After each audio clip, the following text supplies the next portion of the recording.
Hey everybody, do you guys ever get nervous in networking? In other words, you go to a networking event, it might be a breakfast, a lunch, hors d'oeuvres, or a dinner, and it's a great place, great setup, might even have a full bar, but you're not necessarily there just for your own entertainment. You're there because you want to develop business. Well, I know for a lot of people, and I definitely was one of these people as well, the sound of something, oh, there's going to be drinks on top of, a rooftop bar, or they're going to have hors d'oeuvres and what have you. It sounds great, but when you get there, you know that your main purpose is to develop revenue. And so you start to get nervous, and so you start to get a little anxious and start to wonder if it's going to be worth your time, if you're going to have anybody there, or are you just going to be shot down over and over. Well, the reason I wanted to talk to you guys about this was I actually went to this networking event that one of my friends ran, and they had a speaker that was talking about really ways to effectively network. So I thought, okay, that's cool. I'm going to go and listen to this guy and see what he has to say. Well, I'll tell you that it was the biggest waste of an hour that I ever had. I mean, I actually was kind of shaking my head. I couldn't believe what I was hearing. And this guy basically, in a course of an hour, for people who may or may not be effective at networking, probably made their entire networking program completely worse. He basically presented it as this check-off box outline that you have to, maintain and do. And if you do that, then all of a sudden you're going to be really successful at networking. But I can tell you this, listen to him, I know it doesn't work. So I want to take you to a point from where your networking is not working, to get you to a point where you're successful, but at the same time you're having fun and it's stress-free. But really, before we get started on what to do, I really want to walk through some of the things that I hear over and over from people about networking that supposedly are universally, absolutely successful tactics to do. But really I'm going to walk you through why they don't work. And some of those tactics, they talk about developing an elevator speech and passing out as many business cards as you can, and writing notes on every business card of every person you talk to, and send an email, immediately for everybody that you talk to, and, really getting in everybody's ear the whole time. I mean, literally, having it being a numbers game. Well, I can tell you for a fact, if you're at a networking event and you do that, and I'm there, I will not want anything to do with you. And I'm sure for everybody listening here, or practically everybody listening here, you're in the same boat. So let's go ahead and get started. So first of all, the reason that kind of the mainstream advice you get for networking doesn't work is it's artificial. You're not yourself. You're using somebody else's idea. And I can tell you from my efforts, before I really developed all this, I would immediately take the person who was best in the office, grab their script, and try to use it, thinking there was some Harry Potter magic to it. But realistically, not only does it not work, but it actually makes you worse than if you didn't do that at all. And it makes it uncomfortable for you. I mean, if you're sitting here trying to be somebody else, and it doesn't matter what you do in your life, but especially in this area, you're just not going to feel yourself. You're going to be uneasy, on edge, and people are going to pick up on that. Second, it's memorized. I mean, you look at things that are on here. This guy that presented, I mean, he had an outline that he wanted you to take that outline with you and tick off boxes. And there's things that he wants you to memorize. But if you're sitting here trying to basically make sure that you can spout out things as memorized as much as you can, you're not going to be yourself. Again, you're going to be on edge, and you're going to send out a vibe that people just are not going to want to be around you. And realistically, that's no fun. If I'm going out to some event and I'm going because it's fun and I want to meet people, the last thing I want to do is spout out scripts at people. And, it's not going to work. Again, it's something that somebody else does, and it may work for them, but it's not going to work for you. Now, the third reason is it's all about you. If you're going out networking and you're trying to develop business, and the main reason you're there is to drum up business or have some completely you yourself motive, everything that you do is going to be about you. And that will have a physical manifestation. People will actually notice that about you. And realistically, you know what it's like to talk to somebody who everything that they're doing and saying is about them. You want no part of it. And the reason I'm sharing this with you is I don't want you to be that person. I want really to get rid of that person forever. But when you're going out and it's about you, it's really, really tough. It puts a ton of pressure on you and it's no fun.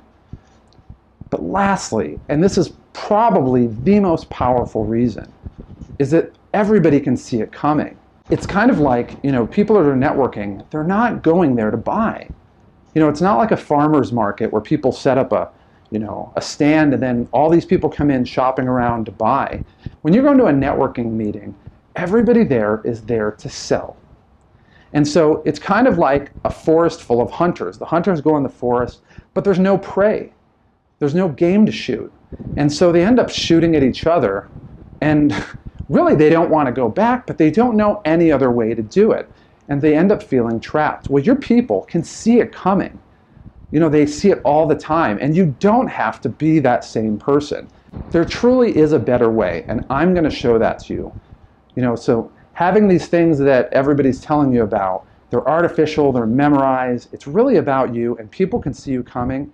You know it doesn't work, and these are things that resonate with you. But I'm sure you're asking at this point, okay, Matt, fine. You said it doesn't work, I get it. I've gone to networking because I feel like I have to, even though it hasn't really borne out the results I wanted. What do you have to share?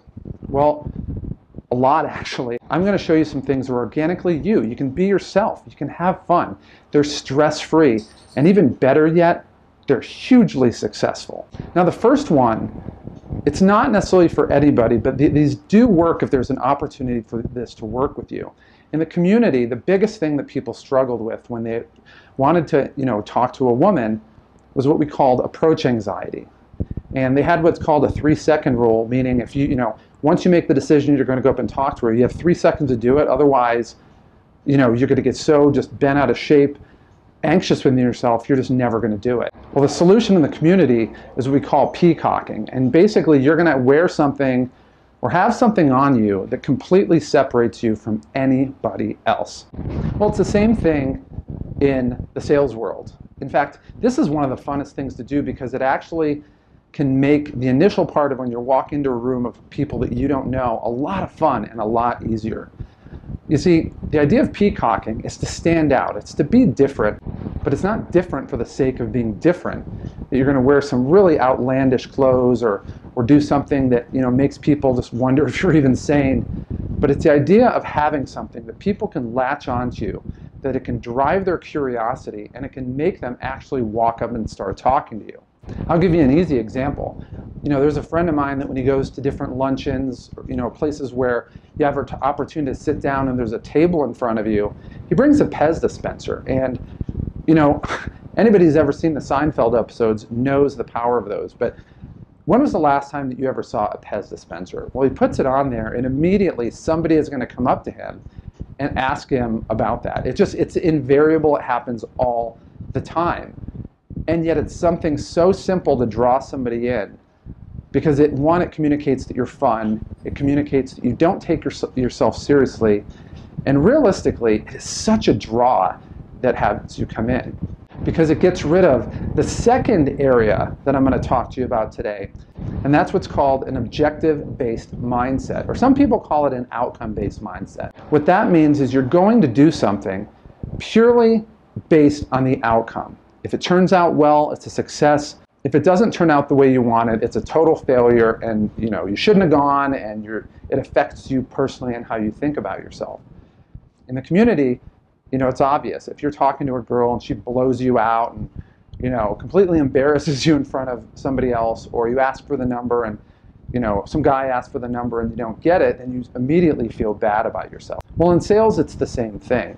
There's so many things that are built in to insulate you from that feeling of failure, because most people, especially in the sales world, have an objective-based mindset, meaning that it's all about whether the person inks that contract, whether they close the deal and become a customer, or whether they don't. And I can tell you, the longer that you spend with somebody and then they don't end up being a customer, for a lot of people it's really difficult, and it begins to really just absolutely destroy their morale. But you first need to really ask yourself, do I have an objective-based mindset? am I going there and determining whether or not it was a success based on if I get any business or not. And if you have that, it's really going to be tough. So what you really need to do is, have different goals. You're not necessarily there to sell people or develop business, although that is a good long-term result of it. But going to a particular event, that's not what it's there for. You're there basically, you're not there to drum up business and to be this salesperson on the floor and viewing people basically as a tool, as a commodity to get your results. And in a sense, that's very manipulative. And I think all of us know it, but yet nobody's willing to stand up and tell you. But I'm going to tell you that right now. And that leads into the third area. Now, we talked about earlier before, one of the things that I was told over and over again was when you get somebody's business card, write something about them that you remember them about, and then just call them back and share that little bit of information with them again. And while there's a little bit of merit to that, if you're doing that in a systematic way, you're not being yourself and you're really not being authentic, people are going to see through you immediately. So what do you do? Well, when you go to networking events, for me, there's a lot of networking events that I go to, and I'm not looking for business at all. In fact, there's two things that I have, when I'm going to networking events that are important to me. And the first one is I want to learn about people. I'm just a naturally curious person. I love asking questions, learning about their background, where they're from, what they like, do they have family, really getting to know them and having it be a real personal thing. And treating them as if I'm never going to do business with them. And that's truly the perspective that I have.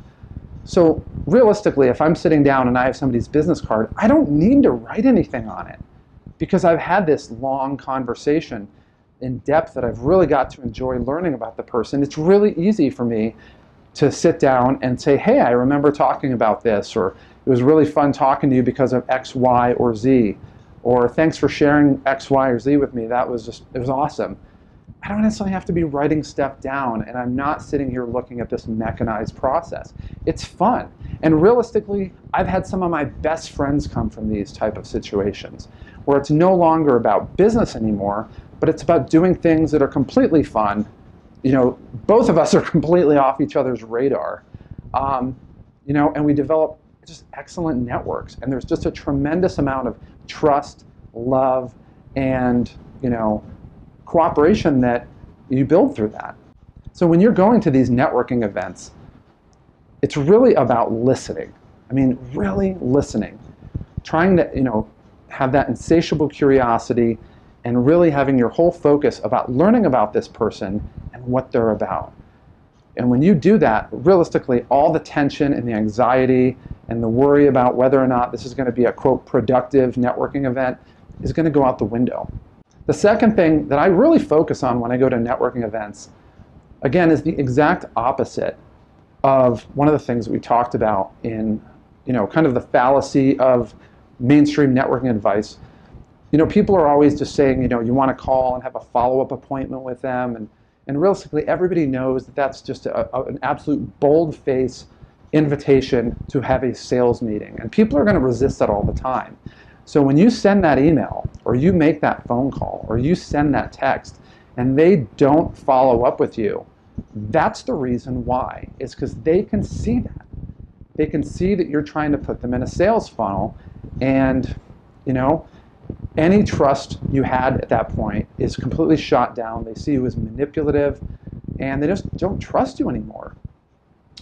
So what do you do? Well, one of the things that I'm always committed to when I'm going to networking events, obviously we talk about listening and ask them a ton of questions, but if it ever comes around, a topic comes around where I truly believe I can help them, one of the things that I'm going to do is I want to solve a problem for them.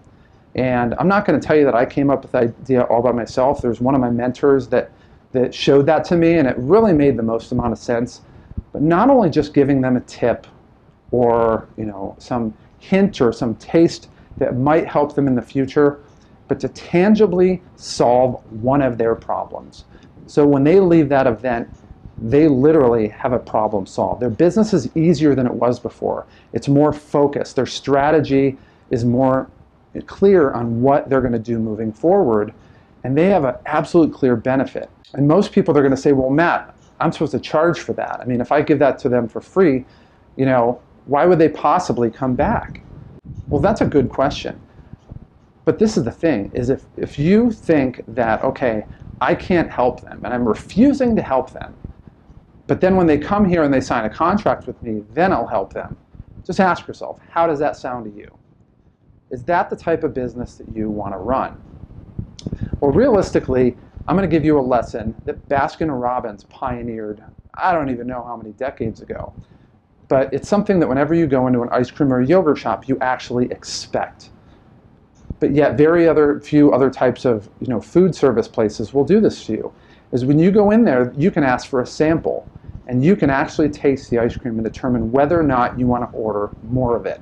And it's absolutely just an accepted norm now. And you can taste it and say no, or you can taste it and say, yes, I want to get more of it. And sometimes you taste it and you're absolutely sold, and you know that's what you're going to get like every other time that you go there, and you become massively flavor loyal, so to speak. Well, when you solve somebody's problem for free, immediately they're going to think, if he's able to solve my problem and he didn't charge for it, I mean, basically, how awesome is the advice or the products he has that he actually will charge for? And what it does is it absolutely raises your value. It makes you that much of a more valuable person, and no longer are they questioning whether or not your product or service is worthy of being paid for. They know it's worthy of being paid for, and immediately you've separated yourself from everybody else. And that's the fifth area that we talk about, is what we call a display of higher value. In the community, every girl out there is getting pursued by guys, and they're usually inundated by guys of tremendously low value, and so they just try to get rid of them as soon as possible. But if you can demonstrate a really high value, then what's going to happen is you're all automatically going to stand out from the crowd, and that girl is only going to consider you. And it's the exact same thing in sales. Whatever industry you're in, especially if you're a commodity, or your company or product or service is a commodity, it's really difficult if you follow what everybody else is doing to stand out from the crowd. I mean, think about that. If you're doing what everybody else is doing, then you're going to be perceived like everybody else. So in order to stand out from the crowd, you not only have to, it's not about saying what your value is. I have the best value, I'm available 24/7, all these different things. It's about proving it. It's about having that display that people don't wonder if you have the value, but they know you have the value. And when you do that, it builds your value tremendously. And when you see this, it's really important that it's what I call a mile marker. So you can see it in their eyes. You've helped them. You've opened their eyes. You've unlocked this confusion that they've had, and they automatically can see the higher value. And it's at this point that you really want to amp it up. Now, in the community, once you display the higher value, it's not about letting it stay there. You have to amp that up, and not only just leave it where it's at and have this higher value, but really make it known verbally to the person you're in front of or the group you're in front of that higher value is the case. And so in sales, it's the same thing. You really want to amp that up. And so the easiest way to do that is to what I call pointing out the violators. So every industry has bad guys. They have people that have a bad reputation, whether it's mechanics, lawyers, jewelers, and obviously salespeople. There's people that completely have a bad reputation. So it's at this point, once you've solved their problem, they completely trust you, they see you as different, and you've displayed this tremendously higher value. You need to point out the violators, and you need to actively talk about them and what they do and why they do it. And what you're doing is you're taking the subconscious part of their brain and you're connecting it to the conscious part. And when you do that, it really ramps up in that person's mind that you are now a monopoly in your industry. So it could be, this is inside scoop. This is what typically people do, in my industry to try to get you to buy. This is how it's manipulative. This is why I'm different. And you actively show it to them, and they have memory banks that they're going to go back to, and they're going to be thinking, yep, absolutely, I've seen a million people do that, but you're not doing that. And you've solved my problem. So once you've connected the subconscious mind to the conscious mind, it is a bind that cannot be broken. And this person is going to be itching to buy from you. It is just amping up the tension, and the only way for them to relieve the tension is to buy from you. Now, to this point, most people are expecting you to basically put them in the sales funnel. They're expecting that, right? They're expecting you to say, okay, well, stop by my office tomorrow and I'll give you a quote. Or let me talk to you tomorrow and we'll discuss coverages or whatever it is. But when you do that, number one, you might be telling people that you're different from everybody else, but then you start doing things the same way as everybody else. And it completely destroys everything you've done. And it makes them lose trust for you. And if you ever wonder why these people don't call you after this tremendous experience, that is the reason why.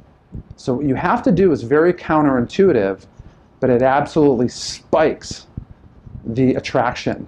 And it absolutely makes them really want to buy from you more than anything. And that's what we call the art of the walkaway. Everybody else is trying to take this, quote, hot lead and put them in their funnel. When this customer basically sees it coming and doesn't want to be a part of that. So what you do is you walk away.